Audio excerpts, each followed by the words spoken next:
안녕하세요. 절세퀸 황경미 세무사입니다. 5월은 종합소득세 신고 납부의 달입니다. 종합소득세 신고에 앞서 먼저 종합소득세 신고 안내문에 대해서 말씀드리겠습니다. 종합소득세 신고 안내문은 오늘부터 카톡이나 문자 메시지를 통해서 조회해 보실 수가 있는데요. 이제 국세청에서 오는 카톡은 스팸이 아니니까 안심하고 열어보셔도 되는데 일단 인증서로 카카오페이 인증서를 통해서 접속을 하셔야지만 보실 수가 있습니다. 그래서 조회를 해보시면 2020년에 발생한 사업, 근로, 이자, 배당, 기타 소득에 대해서 조회된 것을 보실 수가 있는데요. 이것을 2020년 1년 5월 1일부터 5월 31일까지 신고와 납부까지 모두 끝내셔야 합니다. 이 종합소득세 신고 안내문은 이렇게 카톡이나 문자 메시지를 통해서 먼저 보고 나신 다음에 우편물을 통해서 받아보실 수가 있습니다. 그런데 만약 나는 이사를 가서 우편물을 못 받아보신다고 하면 홈택스를 통해서도 조회해 보실 수가 있습니다. 홈택스를 통해서 조회하는 방법을 말씀드리겠습니다. 홈택스를 통해서 조회하시는 방법은 먼저 홈택스에 공인인증서로 로그인을 먼저 하신 다음에 홈택스에서 신고 납부 메뉴로 들어가셔서 신고 납부 메뉴에서 종합소득세를 클릭하시고 종합소득세 메뉴에서 세금 신고 메뉴로 들어가셔서 가운데 메뉴에 신고 도움 서비스를 클릭하시면 종합소득세 신고 안내문을 보실 수가 있는데요. 귀속연도를 2020년으로 선택하셔야 합니다. 그리고 두 번째로 이 화면 말고 다른 화면에서도 조회가 가능하신데요. 똑같이 홈택스에 인증서로 로그인을 하신 다음에 조회 발급 메뉴로 들어가셔서 조회 발급에 세금 신고 납부 여기서 종합소득세 신고 도움 서비스를 클릭하시면 됩니다. 여기서 접속을 하시면 종합소득세 성실신고를 도와드리는 종합소득세 신고 도움 서비스 이렇게 위에 상단에 한글로 나타나게 됩니다. 그리고 귀속연도를 똑같이 2020년도로 선택을 하시면 됩니다. 이 종합소득세 신고 안내문을 출력을 하고 싶으시다면 오른쪽 상단에 노란색 미리 보기를 클릭을 하셔서 출력을 하실 수 있습니다. 이렇게 출력을 하시면 되고요. 출력하는 화면이 중간에 하나 더 있으신데요. 중간에 쭉쭉 내리시다 보면 종합소득세 신고 참고 자료라고 해서 사업소득에 대한 것은 이렇게 표시가 됩니다. 즉 부가가치세 신고하신 내역이 표시가 되시는데요. 사업소득이 아니라고 하시면 즉 프리랜서 소득이나 이자, 배당, 연금, 기타 소득이 있으신 분들은 사업소득 외 합산대상 타소득 유무에 여기 동그라미가 표시된 표를 보시게 됩니다. 이 표의 내용을 보시려면 요 옆에 회색으로 일괄 조회를 클릭하시면 됩니다. 일괄 조회를 클릭하시면 항목별로 어떤 소득이 2020년도에 발생했는지 하나씩 지급 명세서를 출력해 보실 수 있습니다. 이것을 하나씩 확인해 보시면 되고요.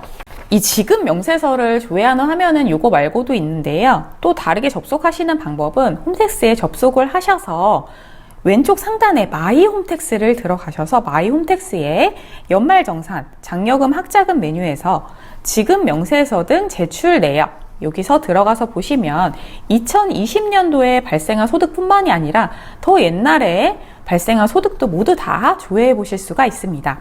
한 번씩 조회를 해보시면 됩니다. 그러면 이제 종합소득세 신고 안내문을 확인을 해보셨다면 종합소득세 신고 안내문을 이렇게 출력을 해보실 수가 있습니다. 이 위에 상단 부분이 가장 중요하신데요. 이 위에 상단 부분을 설명을 드리겠습니다. 상단 부분을 보시면 이름이 나와 있고 그리고 가운데 안내 유형이 나와 있고 기장 의무 그리고 오른쪽 옆에 추계시 적용 경비율이 나와 있습니다. 안내 유형에 종합소득세 확정 신고 안내하고 알파벳 유형 이렇게 나와 있으신데요. 이 알파벳은 크게 신경 쓰지 않으셔도 되는데 이 알파벳은 그냥 기장 의무와 적용 경비율에 따른 그냥 구분 코드라고 생각하시면 됩니다. 큰 의미는 없다고 생각하시면 되고 그냥 구분 코드라고 생각하시면 되고 중요한 것은 밑에 적혀 있는 기장 의무와 추계시 적용 경비율 이것이 가장 중요하다고 생각하시면 됩니다. 기장 의무와 적용 경비율에 따라서 알파벳 코드 유형이 분류가 되는데 이걸 순서대로 말씀드려 보겠습니다. 이 알파벳 유형은 S, A, B, C, D, E, F, G, I, V, Q, R, T 이렇게 총 13가지로 분류가 됩니다. 이거에 대해서 순서대로 설명을 한번 드려보겠습니다. SABC 유형에 대해서 말씀드리겠습니다. SABC 유형은 복식부기 의무자의 유형입니다. 복식부기 의무자의 유형이라 함은 무조건 복식부기로 신고를 하여야만 하는 사업자를 의미합니다. 복식부기로 신고를 하셔야 된다는 것은 재무상태표 손익계산서 회계장부를 작성하여서 신고를 정식으로 하시는 것을 의미를 하는데요. 만약에 복식부기 의무 대상자라고 적혀 있는데, 즉 SABC 유형에 해당하시는데 기준경비율로 신고하시거나 아니면 간편장부로 신고를 하신다면 무신고로 간주되어서 가산세가 발생하시게 됩니다. 즉 무기장 가산세라는 것이 있는데, 기장 의무 대상자가 기장을 하지 않으시게 된다면 산출세액에 무기장 소득에 대해서 20%의 가산세가 붙기 때문에 이 복식부기 의무 대상자이시면 반드시 복식부기로 신고하시는 것을 추천드립니다. 다음으로 말씀드릴 것이 D유형입니다. D유형은 간편장부 대상자이면서 기준 경비율을 적용받는 사업자입니다. 즉, 이 D유형에 해당이 되신다면 간편장부로 신고를 하셔도 되고 기준 경비율로 신고를 하셔도 됩니다. 둘 중에 편한 걸로 어느 걸로나 신고를 하실 수 있는데, 다만 간편장부로 신고를 하신다는 것은 재무상태표는 작성하지 않아도 되지만 손익계산서, 즉 간단한 손익계산서를 간편장부로 작성을 하셔서 신고를 하셔도 된다는 거고, 기준 경비율로도 신고를 하실 수가 있는데, 기준 경비율이라고 하는 것은 아무런 영수증이나 증빙이 없을 경우에 간편장부도 작성을 못하는 사정이 있으시다고 한다면 기준 경비율, 즉 최소한의 국세청에서 고시된 기준 경비율 표가 있는데 그 최소한의 경비율로, 즉 20% 내외의 경비율로 그 경비만 인정을 받으실 수 있는 겁니다. 소득이 1,000만 원이라고 한다면 기준 경비율 적용 받으시면 20%만 경비 처리가 되시는 거고 나머지 80%는 다 소득이 잡힐 수가 있습니다. 근데 추가로 경비 처리가 되는 부분은 신고된 인건비, 그리고 세금 계산서 받으신 임차료, 그리고 재료비 같은 것이 적격 증빙이 있으시다면 추가적으로 경비 처리가 가능합니다. 그래서 이 D유형이신 분들은 기준 경비율이나 간편장부나 어느 거로든 신고가 가능하신 분들입니다.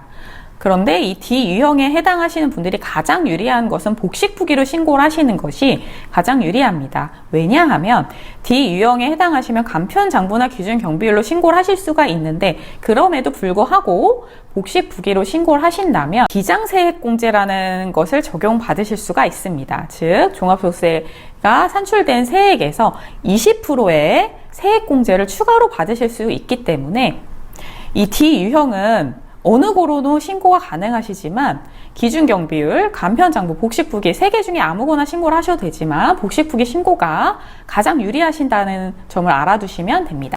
그리고 그 다음으로 말씀드릴 유형은 EFG 유형입니다. 이 EFG 유형은 간편장부 대상자이면서 단순 경비율을 적용받으시는 분들을 의미합니다. 이 EFG 유형에 해당하신다면 간편장부로 신고를 하셔도 되고 아니면 단순 경비율로 신고를 하셔도 됩니다. 즉 손익계산서만 작성하는 간편하게 간편장부로 신고를 하셔도 되고 단순 경비율로 신고를 하셔도 된다는 의미인데, 단순 경비율은 보통 80% 내외로 경비가 인정되는 경비율이기 때문에 일반적으로 단순 경비율 대상자라고 적혀 있다면 단순 경비율로 신고를 하시는 것이 가장 간편하게 신고를 하실 수 있는 방법입니다. 그리고 I 유형은 성실신고 사전 안내 대상자입니다. 이 I 유형에 해당되시는 분들은 그렇게 많지는 않으실 텐데요. 이분들은 직전연도, 그러니까 19년도에 불성실 신고를 했다고 판단되시는 분들은 이 I 유형으로 분류가 됩니다. 즉 매출을 축소해서 신고를 하시거나 경비를 과다 계상해서 불성실하게 신고를 하셨다면 I 유형으로 분류가 돼서 이번 연도에도 더 주의 깊게 본다는 의미이고요. 그 다음으로는 V 유형에 대해서 말씀드리겠습니다. V 유형은 주택임대 사업자 분들입니다. 이 주택임대소득은 지난 영상에서도 한번 말씀드렸는데요. 주택임대소득이 2천만 원에 미달한다면 분리과세와 종합과세 중 선택하여서 신고를 하실 수가 있고, 주택임대소득이 2천만 원을 초과한다면 무조건 종합과세로 신고를 하셔야 합니다. 그리고 그 다음에 말씀드릴 유형은 T 유형입니다. T 유형은 금융소득이 2천만 원을 초과한다면 금융소득 종합과세로 종합과세 신고 대상자가 돼서 T 유형으로 분류가 되고 또는 근로소득이 있으신 분들에 해당되는데요. 일반적으로 이제 직장을 다니시는 분들은 근로소득이 있으신데 이제 근로소득 대상자들은 2월에 연말정산으로 신고가 끝나게 됩니다. 그런데 2개 이상의 직장에 다니셨는데 연말정산 하실 때는 마지막 직장에서 2개 직장 소득을 합산해서 신고를 하셔야 되는데 합산해서 신고를 안 하셨다면 이 T 유형으로 분류가 되어서 종합소득을 다시 신고하라고 안내문이 올 수가 있습니다. 그럼 한번 확인해 보시면 되고요. 만약 안내문을 받지 못하셨더라도 이제 중간에 2020년도에 중간에 퇴사를 하셔서 연말정산을 못 받으셨다고 하면 이번에 5월에 연말정산을 추가 입력하여서 종합소득세 신고를 하시면 연말정산 환급을 받으실 수도 있습니다. 근데 제가 지금까지 이 유형을 13가지 유형 중에 11가지에 대해서 말씀드렸는데요. 2가지 QR은 종교인에 해당되는 유형이기 때문에 이거는 말씀드리지 않겠습니다. 그래서 11가지에 대해서 말씀드렸는데요.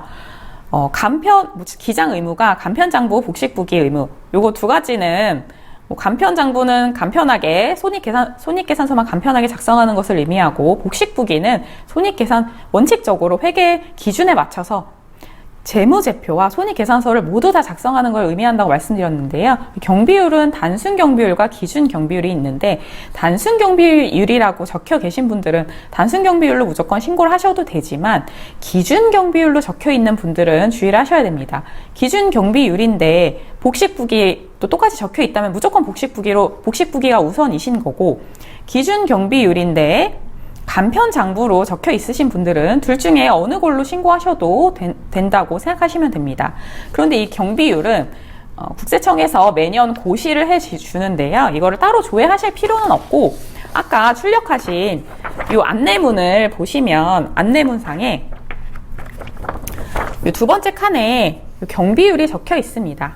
그래서 이 경비율을 확인해 보시면 됩니다. 그리고 마지막으로 제가 처음에 말씀드렸던 복식부기 의무자와 간편장부 대상자가 어떤 기준으로 분류되는지에 대해서 간단하게 말씀드려 보겠습니다.